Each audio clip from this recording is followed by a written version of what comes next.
Hello friends, welcome to TNPSC master. இன்றைக்கி நம்ம என்ன பார்க்க போகிறோம் அப்படின்னா, பிரித்தெழுதுகளோட உதாரணங்கள் தான் பார்க்க போகிறோம். ஸோ பிரித்தெழுதுகளில் பார்த்தீங்க அப்படின்னா, கண்டிப்பாக ஒரு கொஸ்டினோ இல்லை 2 கொஸ்டினோ டிஎன்பிஎஸ்சி எக்ஸாமில் வரும். ஸோ அதனால் இதை நீங்கள் நல்லா ப்ரிப்பேர் பண்ணி வச்சுருந்தீங்க அப்படின்னா, கண்டிப்பாக அதில் ஒரு 2 மார்க் ஈஸியாக வாங்க முடியும். இதில் ஃபஸ்ட்டு கொஷின் பார்த்திங்க அப்படின்னா, அன்பு கடங்குவதில் அப்படின்னு ஒரு கொஷின் கேட்பாங்க. ஸோ அப்போ பார்த்திங்க அப்படின்னா, அன்புக்கு ப்ளஸ் அடங்குவதில் அப்படின்னு எழுதணும். அடுத்தது ஆறுயிர் அப்படின்னு கேட்பாங்க. ஆறுயிருக்கு பார்த்திங்க அப்படின்னா, அருமை கூட்டல் உயர். அடுத்தது அருமறை அப்படின்னா, அருமை கூட்டல் மறை அப்படின்னு எழுதணும். அவ்வுலகம் அப்படிங்கிறதுக்கு பார்த்திங்க அப்படின்னா, ஆ கூட்டல் உலகம். எப்போவுமே இவ்வெல்லாம் வந்தது அப்படின்னா அதை நம்ம எடுத்துருவோம். ஸோ அதனால் அவ்வுலகம் அப்படிங்கிறத ஆ கூட்டல் உலகம் அப்படின்னு எழுதலாம். அடுத்தது அருண்மொழி அப்படிங்கிறத அருள் கூட்டல் மொழி அப்படிங்கிறது தான் கரெக்டானது. ஸோ அருள்மொழி அப்படிங்கிறத அருண்மொழி அப்படிங்கிறத அருள் கூட்டல் மொழி அப்படின்னு எழுதணும். அடுத்தது அமைச்சரை கண்டேன் அப்படிங்கிறது பார்த்திங்க அப்படின்னா, அமைச்சர் ப்ளஸ் கண்டேன் அப்படின்னு எழுதணும். அடுத்தது அங்கையர்கண் அப்படிங்கிறத அம் கூட்டல் கயல் கூட்டல் கண் அப்படின்னு எழுதணும். அம் கயர் கண் அப்படிங்கிறது அம் கூட்டல் கயல் கூட்டல் கண் அப்படிங்கிறத எழுதணும். அடுத்தது அன்பகத்தில்லா அப்படிங்கிறத அன்பு கூட்டல் அகத்து கூட்டல் இல்லா அப்படின்னு எழுதணும். அன்பு அகத்தில்லா அப்படிங்கிறது அன்பு கூட்டல் அகத்து கூட்டல் இல்லா அப்படின்னு எழுதணும். அடுத்து அக்திலார் அப்படிங்கிறத அஃது கூட்டல் இல்லார் அப்படின்னு எழுதணும். அடுத்தது அன்பறிவு அப்படிங்கிறத அன்பு கூட்டல் அறிவு அப்படின்னு எழுதணும். அதே மாதிரி அச்செல்வம் அப்படிங்கிறத ஆ கூட்டல் செல்வம் அப்படின்னு எழுதணும். அடுத்து ஆற்றும் உதவி அப்படிங்கிறத ஆற்றும் கூட்டல் உதவி அப்படின்னு எழுதணும். அடுத்து ஆற்றீர் அப்படிங்கிறது பார்த்திங்க அப்படின்னா, ஆற்று கூட்டல் ஆ கூட்டல் ஈர் அப்படி எழுதணும். இது எல்லாம் பார்த்திங்க அப்படின்னா கொஞ்சம் சிரமமான விஷயம். ஸோ அதாவது ஆற்றீர் அப்படிங்கிறது ஆற்று கூட்டல் ஆ கூட்டல் ஈர் அப்படிங்கிறது. ஸோ இந்த மாதிரி கொஸ்டின்ஸ் கண்டிப்பாக கேட்குறக்கு வாய்ப்புகள் நிறையா இருக்குது. அதனால் இந்த எல்லா கொஸ்டினுமே தெளிவாக நீங்கள் படிக்கிறது ரொம்ப முக்கியம். அடுத்தது பார்த்திங்க அப்படின்னா, ஆற்றை கண்ட அப்படிங்கிறது பார்த்திங்க அப்படின்னா, ஆற்றை கூட்டல் கண்ட அப்படின்னு எழுதணும். அடுத்து ஆயிலை அப்படிங்கிறத ஆய் கூட்டல் இலை அப்படின்னு எழுதணும். அடுத்து ஆடும் போதிரையும் அப்படிங்கிறத பார்த்திங்க அப்படின்னா, ஆடும் போதே கூட்டல் இறையும் அப்படின்னு எழுதணும். ஆடும் போதிரையும் அப்படிங்கிறத ஆடும் போதே கூட்டல் இறையும் அப்படின்னு எழுதணும். அடுத்து இணை இலா அப்படிங்கிறது பார்த்திங்க அப்படின்னா, இணை கூட்டல் இலா அப்படின்னு எழுதணும். அடுத்து இயற்றமிழ் அப்படிங்கிறது பார்த்திங்க அப்படின்னா, இயல் கூட்டல் தமிழ் அப்படின்னு எழுதணும். ஸோ இயற்றமிழ், முத்தமிழ், நாடகத்தமிழ் இந்த மாதிரிலாம் இருந்தது அப்படின்னா இயல் கூட்டல் தமிழ் அப்படின்னு எழுதுகிறோம். அடுத்து இராப்பகல் அப்படிங்கிறது பார்த்திங்க அப்படின்னா, இரவு கூட்டல் பகல் அப்படின்னு எழுதணும். இராப்பகல் அப்படிங்கிறத நம்ம பேச்சுவாக்கில் இருக்கும். ஆனால் அது இரவு கூட்டல் பகல் அப்படின்னு எழுதணும். அடுத்து இன்னிசை அப்படிங்கிறது இனிமை கூட்டல் இசை அப்படின்னு எழுதணும். இளஞ்சிறுவர் அப்படிங்கிறது இளமை கூட்டல் சிறுவர் அப்படின்னு எழுதணும். அடுத்து அவ்வுலகம் அப்படிங்கிறத பதில் மாதிரியே இவ்வுலகம் அப்படின்னா ஈ கூட்டல் உலகம் அப்படின்னு எழுதணும். அவ்வுலகத்தில் ஆ கூட்டல் உலகம்னு எழுதுவோம். இங்கே இவ்வுலகம்க்கு ஈ கூட்டல் உலகம் அப்படின்னு எழுதுகிறோம். அடுத்து ஈந்தளிப்பாய் அப்படின்னா ஈந்து கூட்டல் அளிப்பாய் அப்படின்னு அர்த்தம். ஈந்தளிப்பாய் அப்படின்னா கடன் வாங்கி நமக்கு கொடுக்கறது அப்படிங்கிறது அர்த்தம். அதாவது ஈந்தளிப்பாய் அப்படின்னா ஈந்து கூட்டல் அளிப்பாய் அப்படின்னு இருக்கும். அடுத்து உட்பக்கம் அப்படின்னா பார்த்தீங்கன்னா உள் கூட்டல் பக்கம் அப்படின்னு சொல்லணும். அடுத்து உயர் உள்ளல் அப்படின்னா உயர்வு கூட்டல் உள்ளல் அப்படின்னு எழுதணும். அடுத்து உழுதுண்டு அப்படிங்கிறதா உழுது கூட்டல் உண்டு அப்படின்னு எழுதணும். ஏன்னா உழுதுண்டு வாழ்வாரே வாழ்வார் அப்படின்னு ஒரு பழமொழி இருக்குது. அதில் உழுதுண்டு அப்படின்னா உழுது கூட்டல் உண்டு அப்படின்னு மீனிங். அடுத்து ஊற்றுகோல் அப்படின்னா ஊன்று கூட்டல் கோல் அப்படின்னு அர்த்தம்.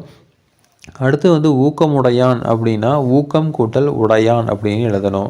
அடுத்து எவர்க்கும் இவன் அப்படின்னா எவர்க்கும் கூட்டல் இவன் அப்படின்னு எழுதணும். எவர்க்கும் இவன் அப்படின்னா எவர்க்கும் கூட்டல் இவன் அப்படின்னு எழுதணும். அடுத்து எண்டிசை அப்படின்னா எட்டு கூட்டல் திசை அப்படின்னு எழுதணும். எட்டு திசையை தான் எண்டிசை அப்படின்னு சொல்லுவாங்க. அடுத்து எவ்வுயிரும் அப்படின்னா ஏ கூட்டல் உயிர் கூட்டல் அப்படின்னு எழுதணும். எவ்வுயிரும் இதெல்லாம் கொஞ்சம் யூனிக்காக இருக்கும். அதனால் இதையெல்லாம் படித்து வச்சுட்டிங்க அப்படின்னா கண்டிப்பாக ஒரு கொஷின் வரக்கு வாய்ப்புகள் இருக்குது. அடுத்தது பார்த்திங்க அப்படின்னா என்றுணர்பாற்று அப்படின்னா என்று கூட்டல் உணர்பாற்று அப்படின்னு அர்த்தம். அடுத்து ஐங்குறு நூறு அப்படின்னா ஐந்து கூட்டல் குறுமை கூட்டல் 100 அப்படின்னு அர்த்தம்.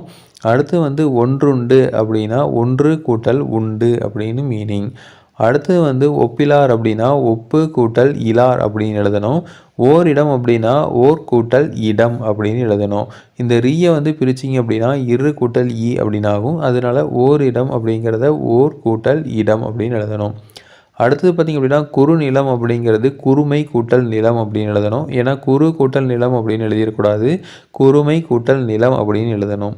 அடுத்து வந்து கசடரை அப்படின்னா கசடு கூட்டல் அரை அப்படின்னு எழுதணும். ஏன்னா வந்து கசடரை அப்படிங்கிறத பிரித்து எழுதணும் அப்படின்னா கசடு கூட்டல் அரை அப்படின்னு தான் பிரித்து எழுத முடியும். அடுத்து வந்து குற்றியல் உகரம் அப்படின்னா குறுமை கூட்டல் இயல் கூட்டல் உகரம் அப்படின்னு எழுதலாம். ஏன்னா வந்து இது நிறையா இடத்துல கேட்கறக்கூடிய கொஸ்டின். அதாவது குற்றியல் உகரம் அதை வந்து பிரித்து எழுதுக அப்படின்னா குறுமை கூட்டல் இயல் கூட்டல் உகரம் வந்து நம்ம எழுதணும். அடுத்து வந்து கடல் என அப்படின்னா கடல் கூட்டல் என அப்படின்னு எழுதணும்.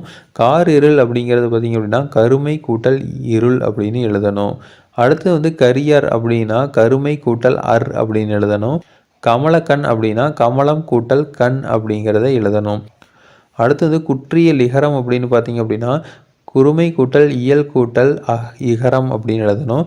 இதே வந்து குற்றிய லுகரம் அப்படின்னா குறுமை கூட்டல் இயல் கூட்டல் அகரம் அப்படின்னு எழுதணும். அடுத்து வந்து கொடுமணம் அப்படின்னா கொடுமை கூட்டல் மனம் அப்படின்னு அர்த்தம். அடுத்து வந்து கை நீட்டும் அப்படின்னா கை கூட்டல் நீட்டும் அப்படின்னு எழுதணும். அந்த இந்து பார்த்திங்க அப்படின்னா நமக்கு வந்து சைலன்ஸ் ஆயிரும்.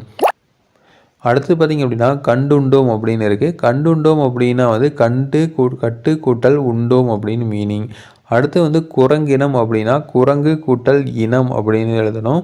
அடுத்து வந்து கல்லிடை அப்படின்னா கல் கூட்டல் இடை அப்படின்னு எழுதணும்.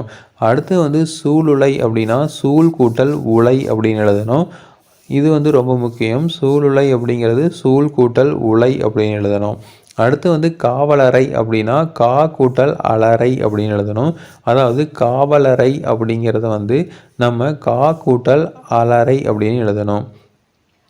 அடுத்து வந்து கைத்தூண் அப்படிங்கிறது கை கூட்டல் அத்து கூட்டல் ஊன் அப்படின்னு அர்த்தம். கைத்தூண் அப்படின்னா கை கூட்டல் அத்து கூட்டல் ஊன் அப்படின்னு எழுதணும். அடுத்து வந்து செந்தாமரை அப்படிங்கிறது பார்த்திங்க அப்படின்னா செம்மை கூட்டல் தாமரை அப்படின்னு எழுதணும்.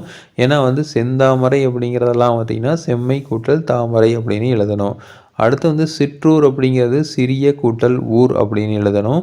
செயற்கரிய அப்படின்னு பார்த்திங்க அப்படின்னா செயற்கு கூட்டல் அரிய அப்படின்னு ஃபுல்லாக எழுதணும். ஸோ செயற்கரிய அப்படிங்கிறதுக்கு பார்த்திங்க அப்படின்னா பெருசாக வந்து சேஞ்சஸ் இருக்காது. செயற்கு கூட்டல் அரிய அப்படின்னு எழுதணும்.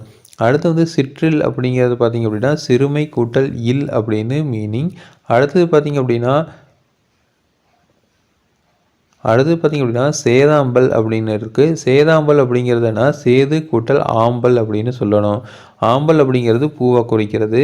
அடுத்து வந்து செல்வமகன் அப்படிங்கிறது பார்த்திங்க அப்படின்னா செல்வன் கூட்டல் மகன் அப்படின்னு பிரித்து எழுதலாம். அடுத்தது பார்த்திங்க அப்படின்னா சான்றோர் கனி அப்படின்னா சான்றோருக்கு கூட்டல் அணி அப்படின்னு அர்த்தம். சான்றோர் கனி அப்படின்னா சான்றோருக்கு கூட்டல் அணி அப்படின்னு அர்த்தம். அடுத்து வந்து சோர்விலன் அப்படின்னா சோர்வு கூட்டல் இளன் அப்படின்னு அர்த்தம். சோர்விலன் அப்படின்னா சோர்வு கூட்டல் இளன் அப்படின்னு அர்த்தம். இதே மாதிரி இன்ஃபர்மேஷன்ஸ் உங்களுக்கு தொடர்ந்து வேணும் அப்படின்னா எங்கள் சேனலை சப்ஸ்கிரைப் பண்ணுங்கள். தேங்க்யூ.